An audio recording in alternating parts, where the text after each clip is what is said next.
Hello guys, welcome to my channel Anita new blog. कैसे हैं आप सब? आई होप आप सब बहुत बढ़िया होंगे गाइस। मैं भी बढ़िया हूँ और यहाँ मैं शेयर कर रही हूँ अपनी ससुराल की जर्नी। तो गाइस मैं अपना बता रही थी यहाँ पर कि मेरे हस्बैंड ने जो जवाब दिए हैं ना, उसमें उन्होंने ये मेंशन किया है कि मेरी जेठानी मतलब उनकी प्रिय भाभी सारिका नायक और उन्होंने मेरे डिलीवरी पीरियड में बहुत अच्छे से ध्यान रखा। तो मैं वही आपसे यहाँ शेयर कर रही हूँ कि उन्होंने कितने अच्छे से मेरा ध्यान रखा है। ये मैं यहाँ शेयर कर रही हूँ। किसने? सारिका नायक, जो मेरे पति मयंक नायक की सबसे प्रिय भाभी कम प्रियसी ज़्यादा है। तो इन्होंने, अब मैं बताती हूँ, जब 9th मंथ, मैंने पिछले ब्लॉग में शेयर किया है कि मेरे 9th मंथ कंप्लीट हो चुके थे, ना मेरी कोई सोनोग्राफी कराई गई, ना कोई टेस्ट कराया गया, कुछ नहीं। मतलब कोई मेरा रेगुलर चेकअप, मतलब वो कहते हैं ना कि प्रेगनेंसी में 9 महीने में जो चेकअप वगैरह होता है, कुछ नहीं कराया इन्होंने। वही 5th मंथ, वो भी मेरे रिक्वेस्ट करने पर हुआ था, है ना, सोनोग्राफी की। भाई बच्चे की ग्रोथ क्या है मुझे भी तो पता होना चाहिए, कोई टेंशन वाली बात नहीं। नहीं तो घर वालों को तो किसी को कुछ पड़ी नहीं, और हस्बैंड को नहीं पड़ी तो किसी से क्या उम्मीद रखेंगे। तो फिर क्या हुआ कि 9th मंथ मेरे कंप्लीट हो गए, है ना। तो 9th मंथ कंप्लीट हो गए, कोई सोनोग्राफी नहीं, कोई प्रेग नहीं, मतलब कोई चेकअप नहीं। और वहाँ से मेरी सास ने मेरे को क्या झूठ बोला था कि यहाँ आ जाओ, यहाँ सब करवा देंगे, वहाँ रहने दो, वहाँ कुछ मत करवाना। ठीक है।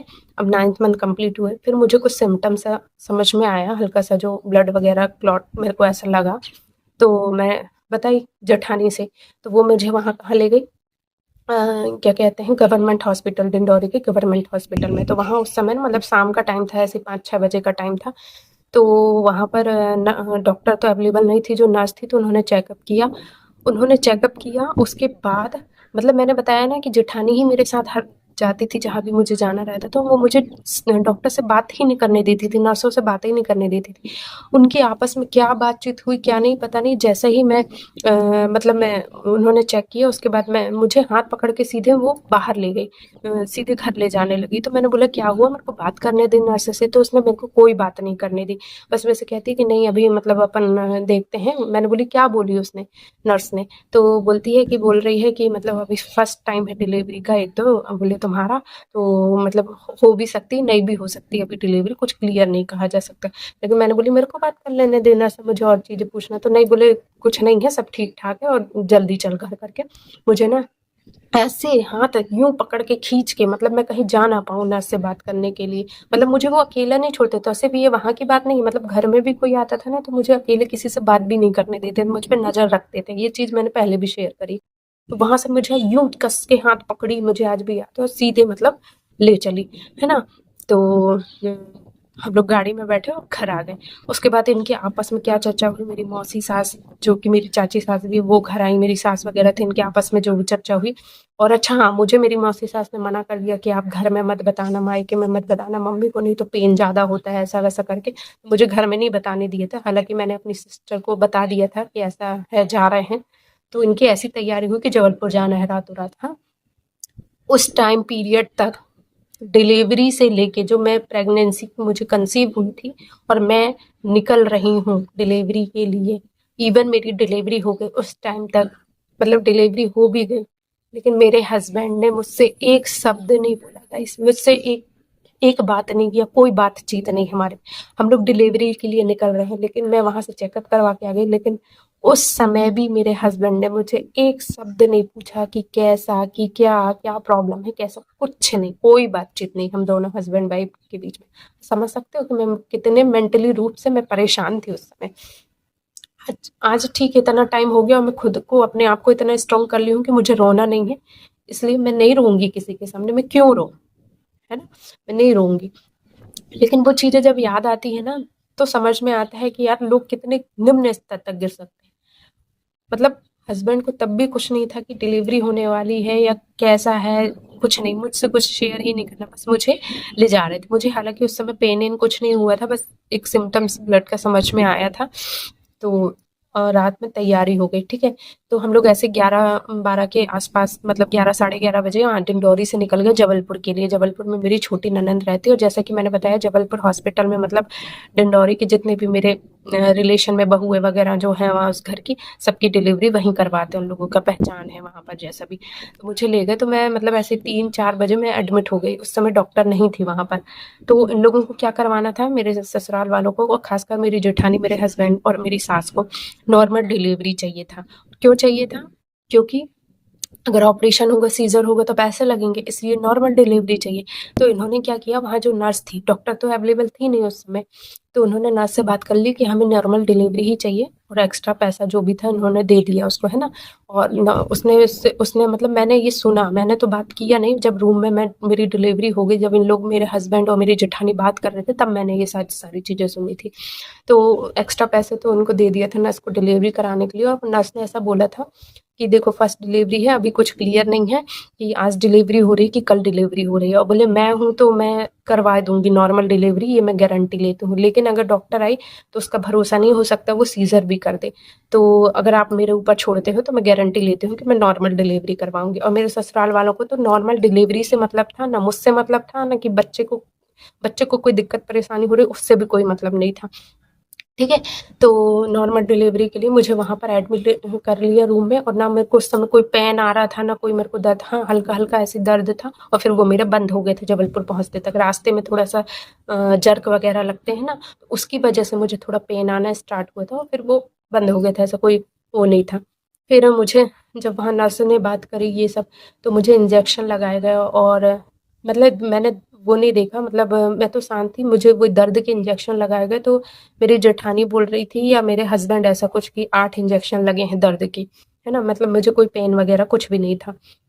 तो मतलब वो दर्द लाके मेरे डिलीवरी करा गई। और जब मैं रूम में डिलीवरी रूम में थी, तो गाइस मतलब हालत मेरी इतनी खस्ता हो गई थी, मतलब वीकनेस के कारण ये जो भी, तो डिलीवरी में बहुत दिक्कत हो रही थी। नॉर्मल डिलीवरी में जब मैं बहुत ज़्यादा थक गई, मेरी हालत बहुत ज़्यादा ख़राब हो चुकी थी, तो मैंने वो नर्स से बोला कि क्या कहते हैं, मुझे नहीं करवाना नॉर्मल डिलीवरी, मेरे से नहीं हो पा रहा, मुझे ना बेहोशी आने लगी थी, मतलब इतना ज़्यादा कि मेरी आंखें मुंदने लगी थी। नर्स से बोला कि बुलाओ मेरे घर वालों को, मैं नहीं करवा पाऊंगी नॉर्मल डिलीवरी, बात करो। तो वो नर्स कहती, और मैंने बोला मुझे नशा टाइप आ रहा, नींद टाइप आ रही है, मेरी आंखें मुनने लगी थी, मतलब इतना ज़्यादा हालत ख़राब हो गई थी मेरी।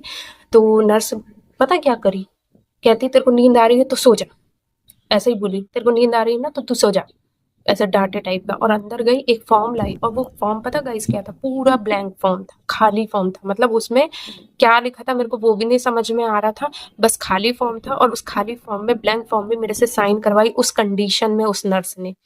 मतलब वो खाली फॉर्म में मेरे साइन करवा दिए, उसमें ना मेरे मतलब ससुराल वालों के साइन थे, ना मेरे हस्बैंड के साइन, कुछ नहीं था, पता नहीं उसमें क्या लिखा था। और उस समय मेरी ऐसी कंडीशन भी नहीं थी कि मैं उसको पढ़ूं या वो करूं, ला के रख दी, कहती कर इसमें साइन। मेरे को मजबूरी में उसमें साइन करना पड़ा, मेरी कंडीशन वैसी थी। मतलब वो चीज़ मैं बताऊँगी, वो साइन क्यों करवाए गए थे कि कल को अगर मेरी डिलीवरी बिगड़ती है, नॉर्मल डिलीवरी, है ना, तो उसकी ज़िम्मेदार मैं रहूँगी, इसलिए मेरे उसमें साइन कराए गए थे, है ना, ताकि ना ससुराल वालों के ऊपर आता, ना वो उस नर्स के ऊपर वो चीज़ें आती। और भगवान की कृपा से सब कुछ अच्छा हो गया कि कोई दिक्कत परेशानी नहीं हुई, लेकिन कल को अगर कोई दिक्कत होती, कुछ होता, तो ये मेरे ससुराल वाले ऐसे ही बच जाते, और वो नर्स भी ऐसे ही बच जाती कि ये देखो इसने साइन करी, मतलब खुद की रिस्पॉन्सिबिलिटी पे। ये होता है, ये है हॉस्पिटल के असली राज, ये है ससुराल वालों की पोल पट्टी, कि इन लोगों के अंदर अंदर कितना मेरा ध्यान रखें, ये मैं आप लोगों को बता रही हूँ। तो फिर क्या हुआ कि बहुत ज़्यादा परेशान हो गई, फिर मतलब डॉक्टर भी आई सुबह 7 बजे, डॉक्टर आई, तब मेरी 7 मतलब 15-20 मिनट में फिर उसने मेरी डिलीवरी करवाई, है ना। और भगवान की कृपा से कि सब कुछ अच्छा हुआ कि बेटी हो गई। फिर बाद में मुझे पता चला था कि बहुत सारी चीज़ें ऐसी हुई थी कि मतलब मैं लोग जब बात कर रहे थे, मैं जिस रूम में मतलब लेके आए मेरे को बाहर डिलीवरी के बाद, तो उस रूम में मेरी जेठानी और मेरे हस्बैंड ही मेरे साथ रुके थे। सास तो चली गई थी छोटी ननद के घर में, वो तो सिर्फ वहाँ रहने के लिए आई थी, वो हॉस्पिटल में रुकी भी नहीं, है ना। वो 2-3 दिन जो एडमिट थे तो वहीं पर थी, तो उसका खर्चा इन लोगों ने दिया नॉर्मल डिलीवरी का। क्यों? और उन्होंने इसलिए नॉर्मल डिलीवरी करवाई कि अगर 1-2 दिन रुकना पड़ा तो रूम का रेंट कौन देगा, है ना। सीजर हुआ तो ऑपरेशन का खर्चा कौन देगा। तो इससे अच्छा भैया डिलीवरी केस में निपट जाए तो निपट जाए। ये गेम प्लान था कि डिलीवरी केस में निपट जाएगी तो किसी के ऊपर आएगा ही नहीं कि डिलीवरी में निपट गई, है ना। इसलिए हमको नॉर्मल डिलीवरी ही कराना था। और जब मेरी नॉर्मल डिलीवरी हो गई उसके बाद मेरे सास के बोल पता क्या थे, बोले हमने तो उम्मीद नहीं करे थे कि ये नॉर्मल डिलीवरी का दर्द सहन कर लेगी, लेकिन इसने कर ली। तो आप समझ रहे हो ना उनकी मानसिकता क्या थी, कि मैं दर्द सहन नहीं करती या मेरे साथ कुछ हो जाता, है ना। लेकिन ऊपर वाले ने इनकी मुराद पूरी नहीं करी, तो आज तक इनको इसका पछतावा है। है ना। और भगवान की कृपा इतनी अच्छी हुई, माता रानी की कृपा की मुझे बिटिया हुई और वो भी स्वस्थ हुई और मैं भी सही सलामत रही। नहीं तो इन लोगों का क्या भरोसा, ये क्या चाहते थे मेरे साथ। आप समझ सकते हो ना कि खाली फॉर्म में साइन कराने का मतलब क्या होता है। मैंने बहुत लोगों से पूछा कि डिलीवरी में वहाँ पर साइन कराए जाते हैं क्या ऐसा, उन्होंने बोला नहीं ऐसा कुछ नहीं होता। और बोले अगर कोई ऐसा केस भी होता है ना तो बोले हस्बैंड के साइन होते या ससुराल वालों के साइन होते फिर तुम्हारे होते, बोले ऐसा नहीं होता। तो आप समझ सकते हो ना कि वो साइन मेरे को क्यों करवाए गए थे कि कल को केस बिगड़ता तो उसकी रिस्पॉन्सिबिलिटी मेरे ऊपर आती, पूरी की पूरी रिस्पॉन्सिबिलिटी मेरी होती। सोचिए। और उसके बाद जब मैं वहां से डिलीवरी रूम से निकल के आती अपने रूम में तो मैं क्या देखती हूँ, मेरा हस्बैंड, मेरी सास तो चली गई छोटी ननद के यहाँ अपना दिन काटने के लिए, वहां रहने के लिए तो आई थी वो मेहमानी करने के लिए, वो तो अपने रूम में रुक गई अपनी ननद बेटी के घर में। फिर यहाँ पर क्या हुआ कि जेठानी, मेरी जेठानी और मेरे हस्बैंड मेरे साथ रूम में रुके हुए हैं, ऐसे गाइस, ऐसे हाथों में हाथ पकड़े दोनों एक दूसरे का। मतलब यहाँ पर वो अपना टाइम बिताने के लिए आए थे एक साथ, घर में उनको इतना टाइम नहीं मिल पा रहा था ना एक साथ बिताने के लिए, क्योंकि मैं आ गई थी। मेरे मैं वहाँ लेटी हूँ, पेशेंट हूँ, हाँ मेरी बच्ची है और ये दोनों वहाँ रंगरलियाँ मना रहे हैं मेरे ही रूम में। मैं रूम में रहती थी, ये बाहर हाथ पकड़ के घूमते रहते थे। इवन वहाँ की नर्सों तक को डाउट हो गया था, वो मेरे से पूछती थी ये हस्बैंड तेरा है कि उसका है करके। और कुछ तो एक नर्स ने तो इतना बुरा चिल्लाई थी इसको कि क्या बता दूं। डॉक्टर ने अलग मेरे हस्बैंड को चिल्लाया था वहां पर, क्योंकि इन्होंने प्रॉपर ट्रीटमेंट नहीं कराया था, प्रॉपर चेकअप नहीं हुआ था, तो डॉक्टर ने चिल्लाया था। खुद मेरे हस्बैंड ने, मेरी जेठानी ने रूम में बताया था कि हस्बैंड मतलब डॉक्टर ने बहुत बुरा चिल्लाया है पति को, मयंक नायक को। और जो नर्स थी, तो क्या होता है कि 3 दिन जब एडमिट थी तो कहीं इंजेक्शन लगना है, टीके लगना है बच्चे को, या मुझे इंजेक्शन लगना है, वो सब रूटीन के लिए आती हैं।